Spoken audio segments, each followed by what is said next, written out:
Good afternoon, good morning, good evening. Welcome back to our AI Tech Talk Live presented by Robometrics Machine and Skive. For the people who don't know us, we are an AI startup based here in San Francisco with offices in London. And yes, we are absolutely hiring both on the technology and the non-technology side. So please feel free to reach out directly to me via Facebook, via LinkedIn if you're interested. Today's topic is AI and user experience. So I kept the title a little bit subtle because there are two things one can actually discuss when we're talking about AI and user experience. So that's one thing we will actually discuss. The second is a related concept called uncanny valley, which we will discuss. And the third is a little bit about how can AI facilitate user experience. So let's start with what do I mean when I say AI and user experience? What is the intersection of AI and user experience? So first of all, we could talk about user experience for artificial intelligence. So if you have a very core product that is artificial intelligence, a humanoid robot is a great example. That is artificial intelligence. So what would be the user experience for that? Or how will you build the good user experience for that? The second aspect is AI facilitating user experience.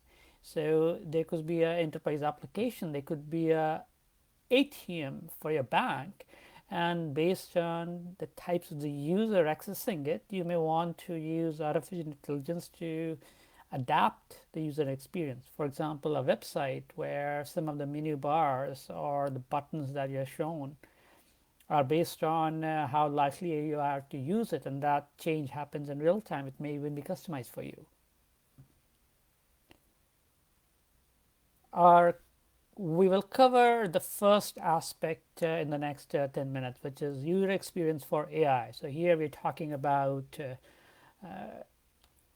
robotic machines. We could even talk about autonomous cars. We could talk about any product where AI is core. AI is the core for making that product out to the customers. So that's what we'll cover. And a related concept in that is called what we call it the uncanny valley.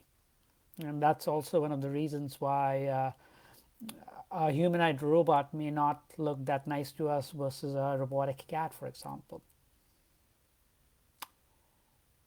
Everyone knows about the deja vu, where the strange is familiar to us. Good examples are vampires. I mean, vampires are strange, weird creatures, but we are all very fascinated with vampires. We love watching horror movies, we love watching vampires.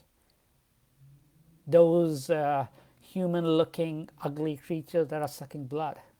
People love that. And there's a whole genre of movies on vampires. And that's where we call the deja vu, that the strange is familiar to us, and we like it. Exactly the opposite notion is unheimlich. It's a German word which means that when the familiar is strange. And that really happens when you try to make something which is very familiar, but at the same time, it's not exactly what our brain wants to see. So, because it's not exactly familiar, it's not a full clone, our brain will find it really weird when they look at it, and they will try to find issues with that, and we'll say, man, no, this is really strange. A good example is not too long back where in the New York Police Department they came out with the DigiDog. So it was one of the dogs from Boston Dynamics, and they put a camera on top of it for security. And New Yorkers were horrified with this DigiDog because it was scary. It looked like a dog. It was a robotic dog, but it has those creepy cameras on top, but it was not exactly a dog. And finally, they have to give it back to Boston Dynamics. And of course, it was not cheap. It cost tens of thousands of dollars. So I'm glad that they did that and saved taxpayer money. And that's where what I say when the familiar is strange, unhumanish.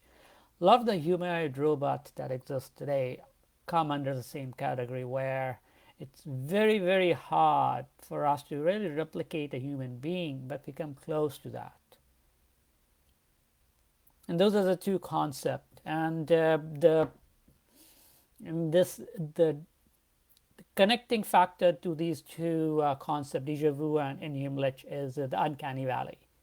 So in the uncanny valley, what actually ends up happening is that we try to build something, the user experience increases, we start liking them. It could be a robot that's just a little bit like a cat. It becomes a little bit more catish. You like it more. And then when it becomes very, very close to the cat, or when the robot becomes very close to a human being, we fall down sharply in this valley. And in this valley is where the inhumlich comes into picture, where we start hating it because it's not exactly what we think our brain wants, but it only comes to the close. So we start trying to find issues with that. The uncanny aspect is more, as I said, it's about how we think or how we perceive or what is the perception of something. I mean, pets are fine, for example, even if they to some extent, when I say pets, I mean robotic pets are to some extent okay. But if we try to do this with something that looks like a human being, that's where the problem is. That's what's uncanny to us. Uncanny has a temporal aspect to it. When created for something, it is, as I said, it's like déjà vu. Our next, the last thing that we will discuss about is how can AI facilitate user experience. So most of you, when you registered for this event, that's probably what you were thinking about how can AI help in user experience, because that's mostly what we all talk about when it comes to AI and user experience, not the other way around, where how can you build a good user experience for AI or for an AI product, especially if it's machines.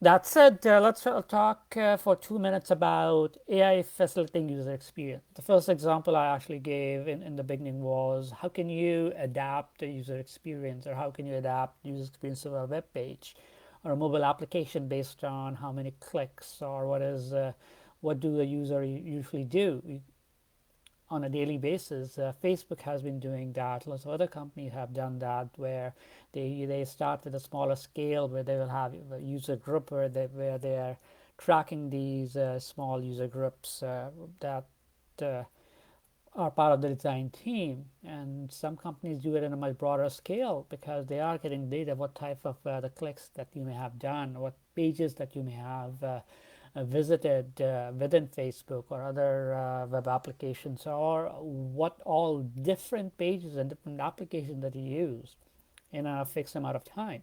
And based on that, you could build user interfaces that are much better suited for you.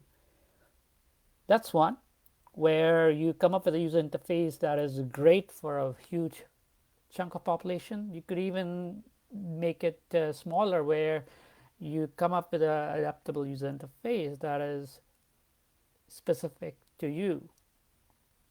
And that's where artificial intelligence come into picture, where you can actually build these analytics capabilities in the product. It's a little bit harder when you're doing it where the product is actually on the edge, but it's much easier when the offering is running from the cloud. The other aspects of how AI could actually help is just doing much more comprehensive anthropological studies using artificial intelligence. Just trying to figure out what do people like. And that is a very common use of artificial intelligence. Even scraping a lot of data from the internet on a specific subject, trying to figure out what will be the synopsis of that, and doing it again and again and again in the long or the short term, where you come up with a thesis that is supported by this data. And that's where artificial intelligence come into picture, where some of these algorithms could be powered by artificial intelligence. The third use case I could think of, which is not to do with virtual or web interfaces, but more to do with how you can build physical interfaces, for example, in a car. It's harder, for example, for a car manufacturer or an aircraft manufacturer to come up with the design of a car which is new. For example, the steering wheel in the car. How can you come up with a better version of a steering wheel? And that's where artificial intelligence comes into picture, where we could run some of these interfaces in a simulation where the user could actually use it or actually could see it. First of all, in virtual world using artificial intelligence. And then once you have come up with one version of that, you could actually make a physical version of it. And that's usually what the design cycle is when we're talking about physical interfaces, that you start with simulating or building a 3D object or 3D world of that, and then running some user studies, creating a physical model of it. So it could be a model car, it could be a piece of the car, and then actually getting it in the prototype phase. The way iPhone was designed is similar as well. Most of these physical machines or physical interfaces are built using that. Just to summarize, we talked about user interface for AI as well as AI facilitating user experience. We talked about the uncanny valley. We talked about why we love vampires but we don't love humanoid robots. We also talked about how some of the ways AI can facilitate user experience. That's all for today, folks. We'll be back next week. In the meantime, if you have any questions about who we are as a company, if you are looking for a job, please write back to us. If you have questions about AI and user experience, please feel free to reach out to me directly. My email is aditya@skive.it, aditya@skive.it. Thanks, and I will see you soon next week. Bye.